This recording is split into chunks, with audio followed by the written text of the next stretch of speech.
जादुई टोपी। आशीष एक बहुत शरारती लड़का था। उसकी शरारतों से हर कोई परेशान था।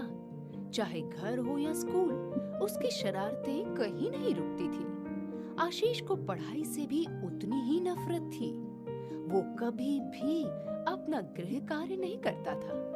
उसके शिक्षक हमेशा उसके माता-पिता से उसकी शिकायत करते रहते थे।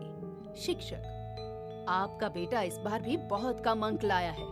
उसका मन तो हमेशा किसी न किसी को परेशान करने में लगा रहता है। माँ, आपकी तरह हम भी आशीष से बहुत परेशान हैं, लेकिन क्या करें, वो हमारी एक नहीं सुनता। इसी तरह समय गुजरता जा रहा था। आशीष के व्यवहार में कोई बदलाव नहीं हो रहा था। चाहे घर हो या स्कूल, हर जगह उसे हर कोई डांटता और उसे सुधारने की हिदायत देता, लेकिन आशीष के कान में जूं भी नहीं रेंगती थी।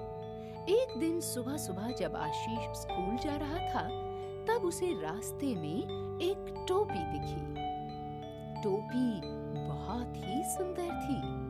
उसके ऊपर एक रंग बिरंगा पंखा भी लगा हुआ था। आशीष ने चारों तरफ देखा। पास के घर से एक लड़की उस टोपी को उठाने के लिए आ रही थी। आशीष तेजी से दौड़ा और टोपी उठाकर भागने लगा। लड़की, ए, मेरी टोपी वापस करो। आशीष, अब ये मेरी हो चुकी है, मैं इसे वापस नहीं करूंगा। लड़की, पर इसे गीली मत करना, नहीं तो परेशानी में आ जाओगे। आशीष उस लड़की की बात को अनसुना करके भाग गया। थोड़ी दूर जाने के बाद उसने टोपी को अपने सिर पर पहन लिया और स्कूल पहुंच गया। स्कूल में सभी आशीष की टोपी को ही निहार रहे थे। वो टोपी सच में बेहद खूबसूरत थी। उस दिन आशीष के स्कूल में एक टेस्ट था। आशीष ने कुछ भी नहीं पढ़ा था, लेकिन जैसे ही प्रश्न पत्र उसके हाथ में आया, सभी प्रश्नों के उत्तर आशीष की आंखों के सामने घूमने लगे। ऐसा लग रहा था जैसे वो सदियों से इसे पढ़ता आ रहा है। आशीष ने सबसे पहले टेस्ट पूरा करके अपनी आंसर शीट शिक्षक को पकड़ा दी। शिक्षक, लगता है आज भी तुमने कुछ नहीं पढ़ा। ऐसा ही चलता रहा तो तुम अगली क्लास में नहीं पहुंच पाओगे। आशीष, नहीं गुरुजी, मैंने सब कुछ लिखा है। शिक्षक, वो तो परिणाम आने पर ही पता चलेगा। अगले दिन जब टेस्ट का परिणाम आया तो कक्षा के सभी बच्चे आश्चर्यचकित थे। आशीष के सबसे ज्यादा अंक आए थे और उसका एक भी उत्तर गलत नहीं था। आज शिक्षक भी आशीष की तारीफ किए हुए न रह सके। आशीष आज बहुत खुश था। वो खुशी खुशी घर जाकर माँ को ये बात बताता है। माँ भी आशीष की बात को सुनकर अपने कानों पर यकीन नहीं कर पा रही थी कि उसका बेटा, जो कभी शरारती होने की वजह से एग्जाम में फेल होता था, आज सबसे ज्यादा अंक लेकर आया है। जब आशीष अपना गृह कार्य करने बैठा, तो भी वो उस टोपी को पहने हुए था।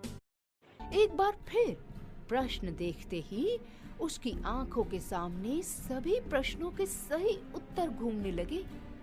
आशीष समझ गया था कि ये और कुछ नहीं, टोपी का ही जादू है, जिससे ये सब कुछ आसान हो रहा है।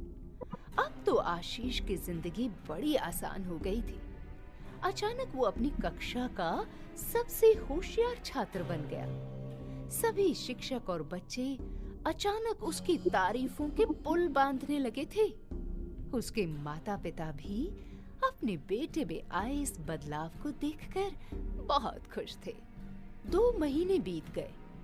एक शब्द भी बिना पढ़े कक्षा के हर टेस्ट में प्रथम कैसे आते हैं, ये या तो आशीष को पता था या फिर जादुई टोपी को। शिक्षक, आशीष, कुछ दिनों बाद परीक्षा शुरू हो रही है। मैं चाहता हूँ कि तुम परीक्षा में भी अच्छे अंक लाओ और कक्षा में प्रथम स्थान पाओ। आशीष, जी गुरुजी, मैं प्रथम जरूर आऊंगा। आशीष को यकीन था कि वो अपनी टोपी की मदद से एक बार फिर आसानी से अच्छे अंक ले आएगा और परीक्षा में भी प्रथम आएगा। खैर, देखते देखते परीक्षा का दिन भी आ गया। आशीष बड़ा सज सवर के सिर पर टोपी पहनकर घर से निकला, लेकिन रास्ते में बहुत तेज बारिश आने लगी। क्योंकि परीक्षा शुरू होने में ज्यादा वक्त नहीं बचा था, तो आशीष भागते हुए स्कूल पहुंचा। उसके कपड़े और टोपी सब गीले हो गए थे। वो अपनी टोपी को निचोड़कर फिर से पहन लेता है और परीक्षा में बैठ जाता है। जैसे ही उसके हाथ में प्रश्न पत्र आया, तो उसकी आंखें फिर से चकराने लगी। लेकिन इस बार कोई उत्तर नहीं घूम रहा था, बल्कि प्रश्नों को देखकर उसके तो पसीने छूट रहे थे। उसे तो कुछ समझ ही नहीं आ रहा था, आखिर उसके साथ हो क्या रहा था।